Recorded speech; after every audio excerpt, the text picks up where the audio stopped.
Wasta'inu bis-sabri was-salah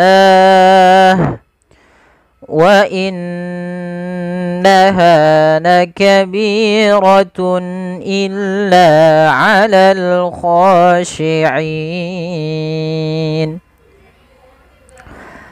Pada lafal wasta'inu, di lafal wasta'inu ini langsung di huruf sin. Huruf alifnya dianggap tidak ada. Ya, dia ditandai yang di atasnya seperti ini, alifnya dianggap tidak ada, langsung ke huruf sinnya. Wasta'i ain. Di sini ada mad tabi'i ditandai dengan ain yang berharakat kasrah bertemu dengan huruf ya mati. Kemudian pada lafal nu, kembali lagi kita dapati juga ada mad tabi'i yaitu dhamma bertemu dengan huruf waw. Pada lafal alif di sini alifnya dianggap tidak ada, ditandai dengan sifar mustatir di atasnya. Kemudian lafal bis-sabri, bis-sabri. Di sini ada alif lam, kita namakan dengan alif lam syamsiyah, yaitu alif lam yang tertulis tapi tidak dibaca. Pada dasarnya kata bis-sabri itu dirujuk kepada al ditambah dengan asalnya adalah sabrun. Sabrun. Maka apabila ada huruf alif lam atau bacaan al masuk kepada kata sabrun, awalnya dia sabrun. Ketika dimasukkan kata al, kata tersebut dimasukkan al, maka dia menghilangkan tanwin menjadi ru saja, dan di sini ditasdidkan karena dia huruf shad termasuk huruf syamsiyah. Maka menjadi as-sabru. Ditambahkan dengan bis-sabri. Maka di sini alif lam syamsiyah langsung yang dimanakan huruf lamnya diidghamkan ke huruf shad dan tidak dibaca. Bis-sabri. Kemudian pada lafal ba, di sini ada huruf ba yang berharakat sukun. Maka ini kita namakan dengan bacaan qalqalah. Qalqalah yaitu bacaan yang dia memantul. Nah, kesalahan yang sering terjadi teman-teman di dalam membaca qalqalah ini di antaranya adalah yang pertama, dia tidak mantul. Ini yang sering terjadi, tidak mantul. Contoh bagaimana yang tidak mantul bacaannya adalah bis-sabri, bis-sabri, bis-sabri. Ini tidak memantul. Yang kedua adalah dia menambah hamzah. Contoh bagaimana menambah hamzah? Bis-sabri, bis-sabri. Harusnya qalqalah tidak tambahan hamzah. Tapi bagaimana melafalkan bacaan qalqalah itu? Yaitu memantul saja, menyesuaikan daripada makhraj daripada huruf ba. Bis-sabri, bis-sabri, sabri. Bukan sabri, tapi dia sabri. Kemudian lafal was-shalah. Nah, hati-hati dalam lafal as-shalah. Ini jangan sampai dibaca dengan as-shalawah. Kita bahas dahulu yang alif lamnya. Alif lamnya sama dengan bis-sabri, yaitu alif lam syamsiyah. Sehingga langsung diidghamkan ke huruf shad ya. Kemudian pada lafal as-shalah, ini kita bisa hukumi dengan mad arid lisukun bila kita waqaf. Maka dia menjadi mad arid sukun. Apabila kita menjadi kita masuk kepada wasal, tidak waqaf misalkan, maka dia langsung ke huruf yang mana? Dia langsung ke wa innaha misalkan. Was-salati wa innaha. Sehingga langsung ke wa. Jadi di sini mad tabi'i menjadi mad tabi'i lafal lainnya. Tapi karena kita waqaf, maka di sini awalnya kalau dia ada huruf ta marbutah seperti ini, awalnya was-salati, kalau kita waqaf dia kita ganti dengan huruf ha yang disukunkan. Maka menjadi was-salah. Nah, pada lafal shalah itu kita boleh membaca sepanjang 2 harokat atau 4 harokat atau pula 6 harokat karena dia kita hukumi dengan mad arid disukun. Wasta'inu bis-sabri was-salah. Kemudian wa innaha lakabiratun illa 'alal khashi'in. Kemudian pada lafal wa innaha, di sini ada nun berharakat tasydid. Apabila ada nun berharakat tasydid, kita hukumi dengan bacaan gunnah, yaitu suara nunnya kita tahan dengan sepanjang 2 harokat. Wa innaha, tidak langsung dibaca wa innaha, tapi ditahan dulu suara gunnahnya sepanjang 2 harokat. Kemudian pada lafal ha ada mad tabi'i. Wa innaha, ha besar, jangan wa innaha, jangan ha kecil. Wa innaha lakabiratun illa. Pada lafal bi sama, di sini ada mad tabi'i ditandai dengan huruf bi yang bertemu dengan huruf ya sukun. Adanya kasrah bertemu dengan ya sukun, maka kita hukumi dengan mad tabi'i panjangnya 2 harokat. Kemudian pada lafal tun illa, di sini ada izhar halqi, yaitu suara tanwinnya harus dibaca dengan jelas karena ketemu dengan huruf hamzah. Dan ini kita namakan dengan izhar halqi. Izhar artinya jelas, dari kata azhara yuzhiru artinya al-bayan wal wuduh, tampak jelas, ya jelas. Halq itu berasal dari kata tenggorokan, maaf. Al-halqu berarti tenggorokan. Yang dimaksudkan huruf-huruf yang kita temui setelah huruf tanwin itu adalah huruf yang keluar dari tenggorokan. Salah satunya di sini adalah huruf hamzah. Di antara yang lainnya ada huruf ha, ain, wain, ha, kho. Nah, ini huruf-huruf yang lainnya selain daripada huruf hamzah yang dia dikeluarkan dari tenggorokan kita. Maka di sini harus dibaca jangan jelas suara tanwinnya. La kabiratun illa 'alal khashi'in. Lafal illa ada mad tabi'i lagi, yaitu ditandai dengan la yang bertemu dengan alif. 'Alal khashi'in, yaitu ada al pada lafal al khashi'in. Ini alif lamnya kita namakan dengan alif lam qamariyah, yang dimana alifnya kita tulis, alif dan lamnya tulis, dan lamnya dibaca dengan jelas. Kemudian khashi'in pada lafal kha ada mad tabi'i, fathah bertemu dengan alif. Ini hati-hati, shi ain bukan khasiin, dan juga ain hati-hati jangan dibaca dengan hamzah. Kemudian pada lafal ain sendiri ada bacaan mad arid lis-sukun, yaitu mad yang terjadi pada akhir bacaan kita ketika adanya sukun arid. Sukun yang timbul karena waqaf itu namanya sukun arid. Nah, sebelum itu dia ada huruf mad, maka dinamakan dengan mad arid lis-sukun. Panjangnya berapa harokat? Sebagaimana lafal as-shalah, kita boleh memanjangkan 2 harokat, boleh pula 4 harokat, dan boleh pula 6 harokat.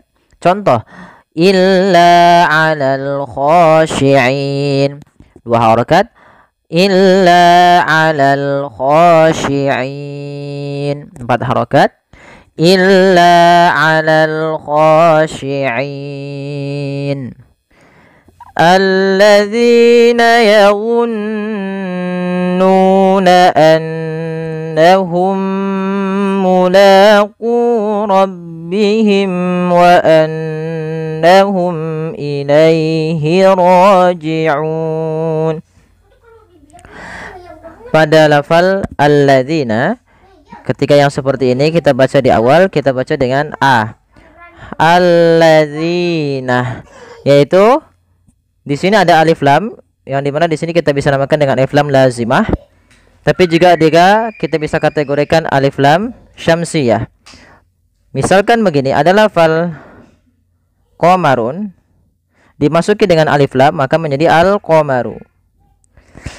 Nah, misalkan lafal qamarun ini dipisah dengan alnya, maka dia masih bisa dibaca qamarun. Sedangkan alladzi tidak bisa. Ketika ini alifnya yang melekat pada lafal alladzi, maka bisa kita namakan dengan alif lam lazimah, yang dia lazim ada pada lafal itu dan dia bertasydid juga, maka bisa kita namakan dengan alif lam syamsiyah mudaghamah yang diidghamkan. Kemudian hati-hati teman-teman pada lafal zina. Ketika melafalkan zina, di sini jangan kita baca dengan zina, tapi alladzina. Jangan sampai kita merubahnya menjadi huruf zai. Ini yang sering terjadi kesalahan, yaitu menggantinya dengan huruf zai. Padahal di sini adalah huruf zal, yang makhrajnya adalah ujung lidah kita menempel dengan gigi sari atas kita. Alladzina, alladzina, bukan allazina. Tidak. Sering terjadi kesalahan dalam melafalkan alladzina, yaitu menggantinya dengan huruf zai. Kemudian pelafal yadhunnuna, Maaf, tadi yang terlewat. Pada lafal zina juga sendiri di sini ada hukum tajwid berupa bacaan mad tabi'i ditandai dengan huruf z yang berharokat kasrah bertemu dengan huruf ya mati. Maka dia kita namakan dengan mad tabi'i. Panjangnya 2 harokat. Kemudian pada lafal yadhunnuna di sini huruf dha ya makhrajnya sama dengan huruf zal tapi ketebalannya berbeda karena huruf dha ini ada 2 sifat yang paling harus yang melekat padanya. Yang pertama sifat isti'la yaitu pangkal lidah kita terangkat, yang kedua yaitu sifat idbaqnya, lidah itu lebih melekat ke langit atas. Maka yadhunnuna Allah, maka alladzina yadhunnuna. Kemudian berlafal dhunnuna di sini ada bacaan gunnah yaitu apabila ada nun berharakat tasydid atau mim berharakat tasydid itu kita namakan dengan bacaan gunnah. Cara membacanya yaitu menahan suara nunnya sepanjang 2 harokat. Maka yadhunnuna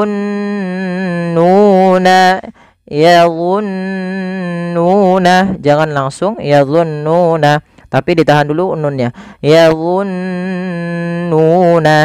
Kemudian pada lafal nuna ada mad tabi'i yaitu ditandai dengan dhammah bertemu dengan huruf waw.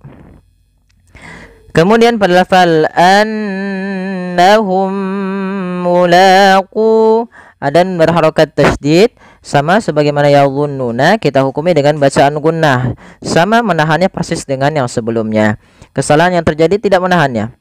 Kemudian annahum mulaqu pada lafal mim mati bertemu dengan huruf mim di sini ada bacaan idgham mimi. Idgham mimi yaitu apabila ada huruf mim mati atau mim sukun bertemu dengan huruf mim sebelumnya, setelahnya, maka itu kita namakan dengan idgham mimi.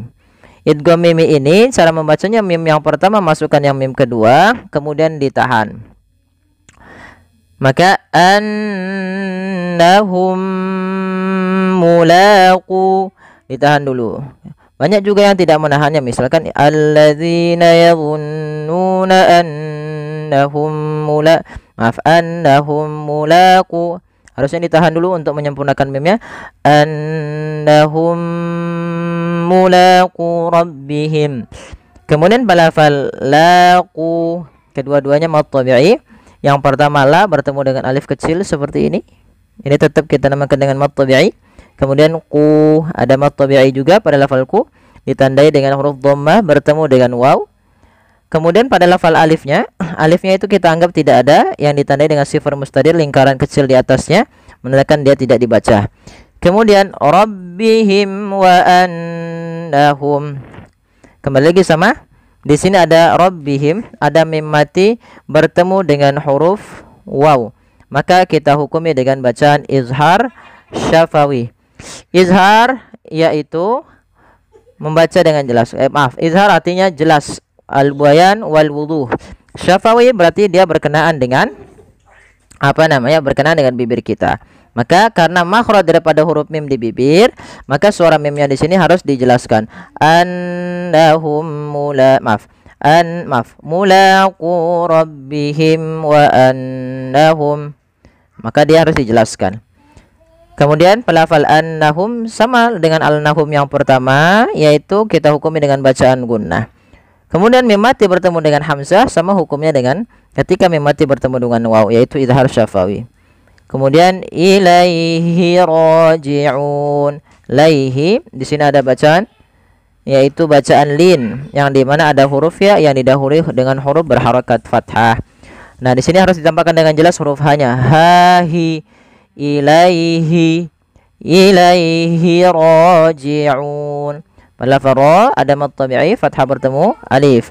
Kemudian pada lafal laun ada bacaan mad arid lis sukun, yaitu mad yang terjadi di akhir bacaan kita disebabkan karena ada sukun arid. Sukun arid itu apa? Sukun yang muncul karena waqaf. Nih misalkan raji'una, karena kita waqaf nunnya jadi mati. Raji'un. Nah, sebelum huruf yang mati itu ada huruf mat berupa huruf waw yang mati di sini. Awalnya raji'una 2 harokat karena kita waqafkan, maka dia berubah menjadi mat arid disukun. Panjangnya berapa harokat? Mat arid disukun kita boleh baca 2, 4 ataupun 6 harokat. Kita coba raji'un 2 harakat, raji'un 4 harakat, raji'un 6 harakat. Kita coba ulang baca dari awal ayat awalnya.